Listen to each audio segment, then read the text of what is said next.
Você já imaginou que você pode estar numa simulação de videogame? Uma simulação como se você estivesse preso e não pudesse agir com suas próprias convicções?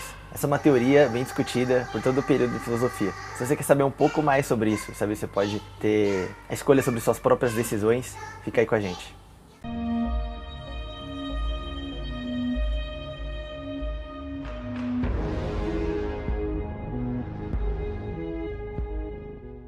Bem-vindos ao Dois Físicos e um Vetor. Eu sou um físico. E eu sou o outro. E esse é o Vetor. Antes de começar esse vídeo, não esquece de deixar o like e compartilhar com os amigos. O like aqui embaixo, o joinha. Só vem aqui e clicar. Foi? 2 segundos pra você clicar no like. Clicou? Valeu, obrigado. Agora vamos começar o vídeo. O ser humano foi submetido a uma cirurgia por um cientista do mal, no qual o cérebro dessa pessoa foi retirado e colocado numa cuba. E essa cuba contém nutrientes que o mantém vivo. As terminações nervosas foram conectadas a um supercomputador científico, que faz com que a pessoa tenha a ilusão de que tudo está perfeitamente normal. Parecem existir pessoas, objetos no céu, mas, na verdade, tudo o que a pessoa experimenta é resultado de impulsos eletrônicos que viajam do computador para terminações nervosas. Um cenário de pesadelo de ficção científica. Talvez, mas claro que é exatamente isso que você diria se você fosse um cérebro dentro de uma cuba. O seu cérebro pode estar numa cuba, e não dentro de um crânio, mas tudo que você sente é exatamente igual ao que sentiria se estivesse vivendo num corpo de verdade do mundo real.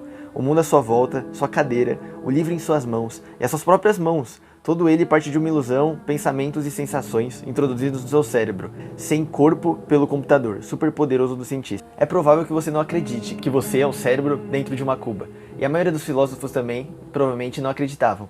Mas não é preciso acreditar nisso, você só precisa admitir que, se você for um cérebro dentro de uma cuba, você não pode descartar essa possibilidade. Tudo o que você sabe sobre o mundo seria falso.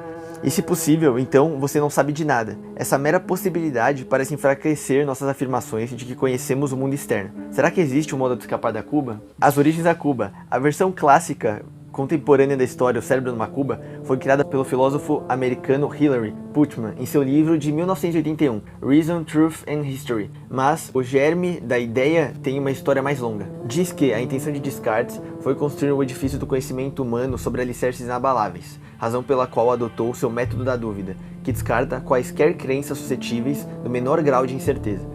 Depois de indicar a falta de confiabilidade nos nossos sentidos e a confusão criada pelos sonhos, Descartes levou seu método da dúvida ao limite. Assim diz Descartes com essa frase: poderei supor que algum demônio malicioso de grande poder e astúcia tenha empregado todas as suas energias para me enganar? Poderei pensar que o céu, o ar, a terra, as cores, as formas, os sons e todas as coisas externas são meras ilusões de sonhos que ele criou para confundir meu raciocínio. Então, entre os escombros de suas antigas crenças e opiniões, Descartes vislumbra uma única partícula de certeza: o cogito ergo sum. Na cultura popular, ideias como a do cérebro numa cuba provam ser tão inspiradoras e sugestivas que passaram por várias personificações populares. Uma das mais bem-sucedidas é de Matrix, de 1999, no qual o hacker de computadores Neo, interpretado por Keanu Reeves, descobre que o mundo norte-americano em 1999 é na realidade uma simulação virtual criada por uma cyberinteligência maligna e que ele e todos os outros humanos são mantidos dentro de cápsulas de líquido conectadas a um gigantesco computador. O filme é uma representação dramática do cenário do cérebro numa cuba, pois inclui todos os elementos principais. O sucesso e o impacto de Matrix são um lembrete da força de argumentos extremamente céticos. Infelizmente, Putnam e Descartes, embora ambos estejam bancando o advogado do diabo, muitos filósofos céticos ficaram impressionados por melhor montar a armadilha do que sair dela. O termo cético costuma ser aplicado a pessoas inclinadas a duvidar de crenças comuns ou que, por hábito, duvidam das pessoas e de conceitos em geral. Nesse sentido, o ceticismo pode ser caracterizado como uma tendência saudável e aberta a sondar e testar crenças popularmente aceitas.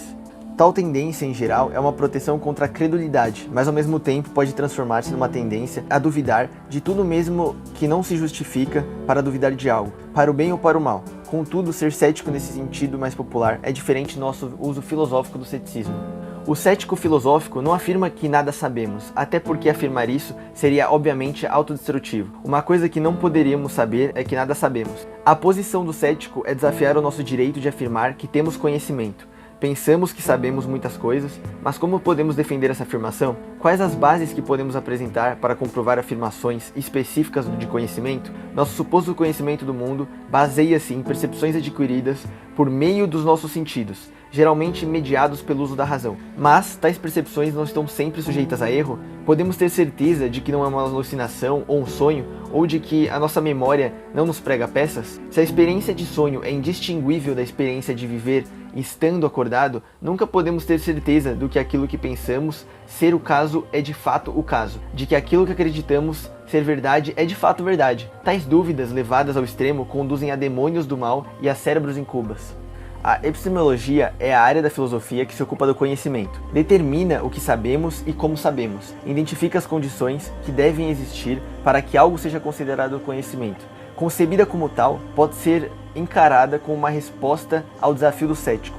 Sua história vista como uma série de tentativas de derrotar o ceticismo. Muitos acham que os filósofos subsequentes a Descartes não foram mais bem-sucedidos que ele em vencer o ceticismo. A preocupação de que no final não haja como escapar da cuba lança uma profunda sombra sobre a filosofia. Uma frase que fica como reflexão agora de Hilary Putnam: o computador é tão inteligente que pode até fazer a vítima pensar que ela está sentada lendo estas palavras exatas sobre a interessante, mas, no fundo absurda, suposição de que existe um cientista do mal que retira o cérebro das pessoas e o coloca em uma cuba de nutrientes.